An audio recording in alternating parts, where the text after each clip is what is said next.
Volume 1 Chapter 2 Section 2. Kaplan turned on 3 computers. His computer skills were definitely first class in Zheng's eyes. His hands were typing non-stop across 3 keyboards, yet several minutes passed and the door leading to the central computer was still closed. Ryan asked, "What's taking so long?" Kaplan replied without taking his eyes off the computer. Red Queen's defenses are in place. She's making it difficult. Just as he finished talking, the door finally opened. Matthew nodded. Let's pack it up. Then he turned to Zheng's group. You stay here. Behind the door was a corridor about 10 meters long, with walls made of glasses, different from the steel and metal walls on the outside. Matthew walked in first. He was moving very cautiously, being careful with every step. Even then, when he reached the center of the corridor, his whole body shivered. Because the glass walls suddenly lit up. Kaplan's voice came from the speakerphone. The lights are automated. Nothing to worry about. It's obviously the lasers from the self-defense system. What automated lights and nothing to worry about?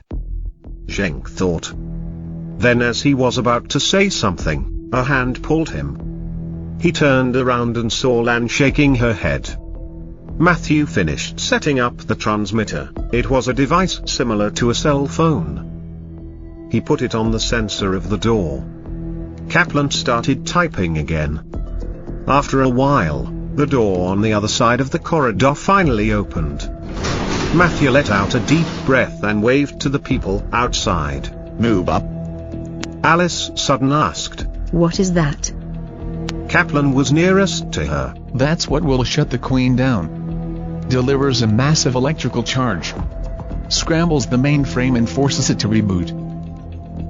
As the mercenaries were about to enter the corridor, Zheng couldn't help but shout. Wait, don't you feel strange? This computer seems too useless just letting you reboot it like this. I don't think things are this simple. There's probably something wrong with this corridor. The mercenaries stopped and looked at him. Lan let out a sigh and took off her hand.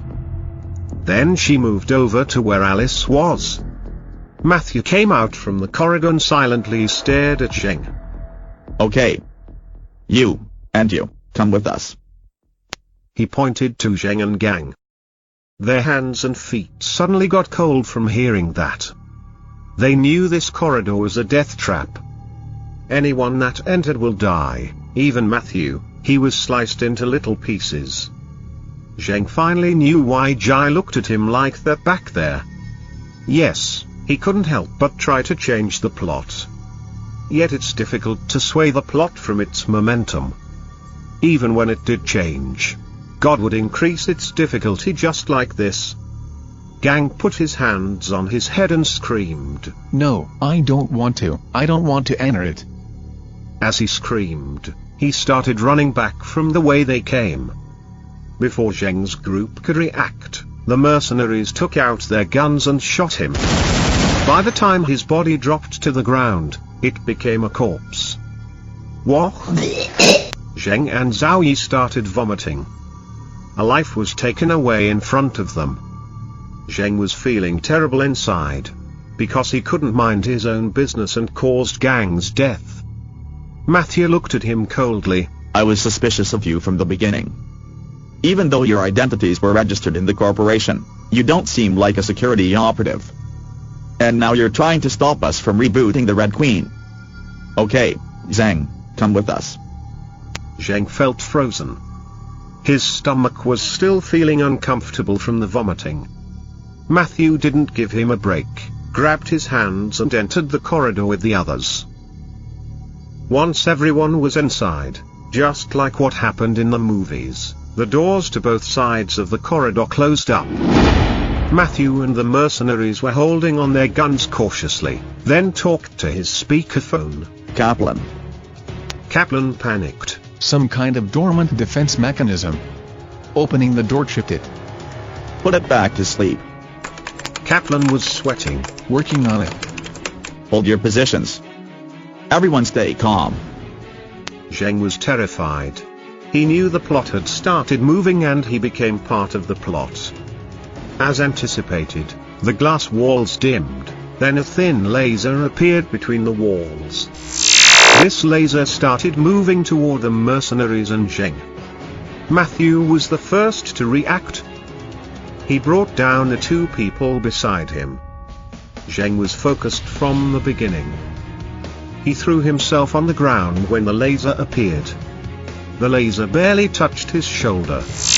He could feel that sharpness and heat passing through his shoulder. Other than this, his mind was totally blank. Medic!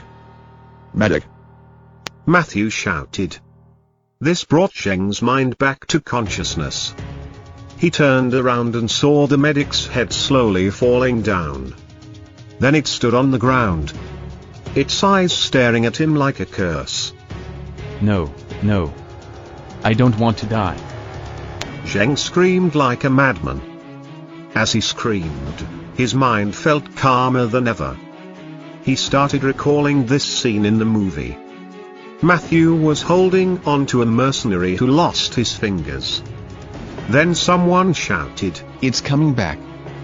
This time, the laser would start from ankle height. Zheng recalled the details of this scene. He remembered it would move past the first mercenary and curve up when the second mercenary jumped, cutting him in half. He only had one chance. If he failed, the laser would kill him. He didn't know if this part was changed due to his interference, but he could only trust on what he knew. As the laser quickly moved towards them, the mercenary on the ground was killed. The remaining two started backing up. Zheng put his full concentration on the mercenary in the front. 1 second, 2 seconds, it's as though time had slowed down in this life and death situation. He couldn't hear anything, and his surroundings felt like it slowed down. Mental capacity limit broken. Rewarded 500 points, mental capacity increased by 20 points, reaction speed increased by 30 points. A rigid and dignified voice sounded by Zheng's ears. But he couldn't hear it. His whole attention was on that mercenary. At last, the moment he jumped, Zheng threw himself on the ground. The laser moved past him, that white light like death's scythe. At that moment, Zheng believed Jai's words.